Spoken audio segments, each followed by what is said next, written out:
بسم اللہ الرحمن الرحیم۔ میں ہوں عنایت اللہ کاشف ایڈوکیٹ اور آپ دیکھ رہے ہیں لیگل انفارمیشن میں خوش آمدید۔ بھائی، کوئی اتنا ظالم بھی ہو سکتا ہے کہ کوئی مزدوروں کے کڈنی سینٹر پر حملہ کر دے اور اس کو میڈیکل کالج میں تبدیل کر کے مزدوروں کے کڈنی سینٹر پر تباہی بول دے؟ ہائے ہائے، اس سے بڑا ظلم، اس سے بڑی زیادتی مزدوروں کے ساتھ شاید زندگی میں کبھی ہوئی ہو۔ میں نے تو بہرحال ایسی بدماشی، ایسی زیادتی کبھی نہیں دیکھی ہے۔ منور ملک صاحب ہیں، چیئرمین ہیں لیبر کمیشن کے۔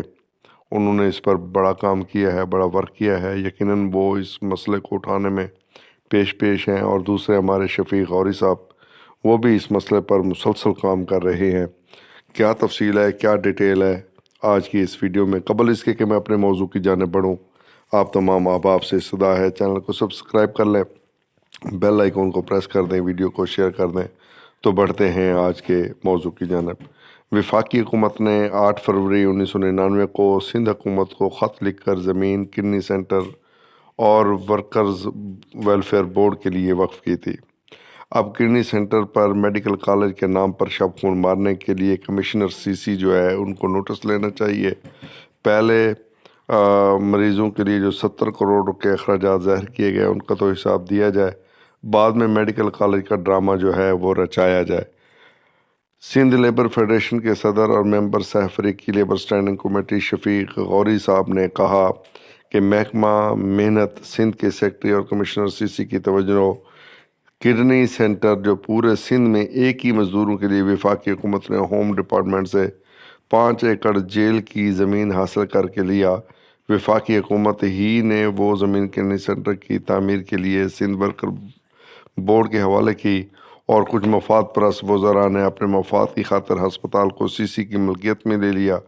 کڈنی سینٹر صوبے کے مزدوروں کا واحد ہسپتال ہے جہاں پورے صوبے کے مزدوروں کو سہولیات دی جانی چاہیے تھیں، مگر کرپشن کی وجہ سے کڈنی سینٹر کو اس انداز سے نہیں چلایا گیا جس طرح ڈاکٹر ادیب نے اپنے ہسپتال کو انسانیت کی خدمت کے طور پر چلایا، جبکہ کڈنی سینٹر کو کووڈ میں سینٹر میں عارضی تبدیل کر دیا، اور پھر 10 مریضوں کے لیے 70 کروڑ کے وینٹیلیٹرز اور دیگر مشینری خریدی گئی۔ جب سے کڈنی سینٹر ہسپتال کو سی سی کی ملکیت میں دیا گیا ہے، کروڑوں روپے مشینری اور اسٹاف پر خرچ ہوتے رہے، جبکہ آٹے میں نمک کے برابر مزدوروں کا علاج کیا جاتا رہا۔ اب جبکہ کڈنی ہسپتال کو صحیح خطوط پر استعمال میں لانے کی ضرورت محسوس ہوئی تو سی سی انتظامیہ نے ساز باز کر کے میڈیکل کالج کا ڈرامہ رچا لیا، جبکہ شاید سی سی انتظامیہ کو علم نہیں کہ وفاقی حکومت نے ہوم ڈپارٹمنٹ سے جیل کی زمین کڈنی سینٹر کے لیے حاصل کی تھی۔ جب سی سی انتظامیہ کڈنی سینٹر کو کامیاب کرنے میں ناکام رہی تو کچھ افسران نے اپنے ریٹائرمنٹ کے بعد مستقل بنیادوں پر میڈیکل ہسپتال میں اپنے آپ کو کھپانے کے لیے میڈیکل کالج کا ڈرامہ رچا دیا ہے، تاکہ جس طرح کڈنی سینٹر ہسپتال کو نااہلی کی وجہ سے ناکام بنا دیا گیا، اس طرح سی سی سے ریٹائر ہونے والے میڈیکل افسران میڈیکل کالج میں اپنے آپ کو کھپانے کے لیے راہیں تلاش کر سکیں۔ جبکہ جس جگہ پر کڈنی ہسپتال تعمیر کیا گیا سنسان اور خوفناک علاقے کی وجہ سے وہاں سے کوئی مزدور یا کوئی انسان نہیں گزر سکتا تھا، تو وہاں نوجوان اور نوجوان لڑکیاں کس طرح جا سکتی ہیں؟ اگر سی سی کو میڈیکل کالج بنانے کا اتنا ہی شوق ہے تو جہاں اربوں روپے سی سی کا کرپشن میں اڑایا جا رہا ہے، تو لانڈی کے ہسپتال میں کئی ایکڑ زمین بے مقصد خالی پڑی ہوئی ہے، وہاں میڈیکل ہسپتال کی تعمیر کیوں نہیں کرائی جا رہی ہے؟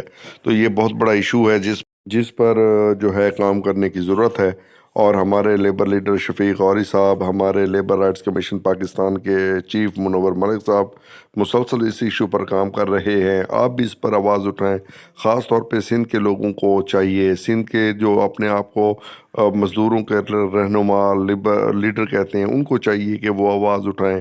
تمام تنظیمیں جب تک مل کر یہ آواز نہیں اٹھائیں گی تو یہ کڈنی سینٹر یہ مزدوروں سے چھین لیا جائے گا، اور ایک کرپشن کی آماجگاہ ادارے، کرپشن کی یونیورسٹیاں جو سندھ حکومت نے کھول رکھی ہیں، یہ ادارہ بھی ان میں ایک تبدیل ہو جائے گا۔ تو اس لیے ضرورت اس امر کی ہے کہ فوری طور پر اس ادارے کو جو کرپشن کی یونیورسٹی کا روپ دھارنے میں اب اس کو لگا دیا گیا ہے، اس کو فوری طور پر بچایا جائے۔ تو ہم اس مطالبے میں شفیق غوری صاحب کے ساتھ، منور ملک صاحب کے ساتھ شانہ ملائے کھڑے ہیں، اور آواز بلند کر رہے ہیں اور کرتے رہیں